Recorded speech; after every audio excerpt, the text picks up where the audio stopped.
There was once a king who needed some quiet time to himself, so he went on a hunting trip in the forest all alone. But whilst in the forest, he got lost. The hour was getting late, it was getting darker. It was dangerous to be in the forest all alone. So the king panicked. Suddenly in the distance, he saw a small light. He ran towards the light. It was a small, humble shack.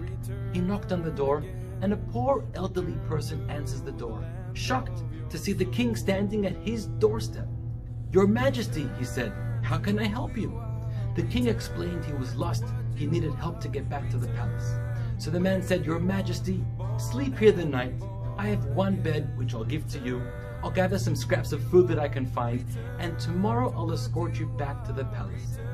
The next day, the man takes the king back to the palace.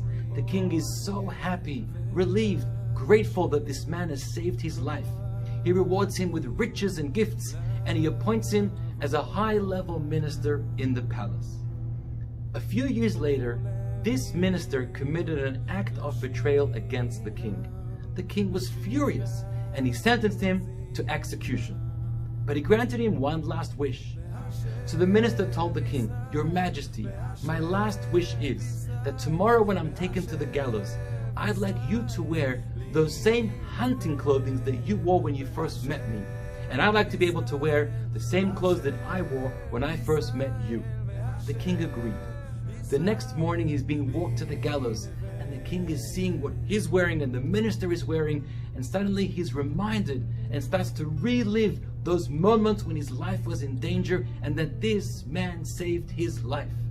And so the king called off the execution. This is a parable for the blowing of the shofar on Rosh Hashanah. Once upon a time, the king, God, was lost in our world. He was looking for a nation who would accept the Torah and agree to be God's ambassadors here in this world. We, the Jewish people, agreed and accepted. Since then, perhaps we've gone a little off course and sometimes committed an act of betrayal against God. When it comes to Rosh Hashanah, the Day of Judgment, the one thing we want to do is to relive and remind God of that moment when we agreed to restore God's glory back into the world. Just like at Mount Sinai, the shofar was blown, so too we blow the shofar on Rosh Hashanah. And we turn to God and we tell Him, "Please God, don't judge me for how I am now, possibly gone off course.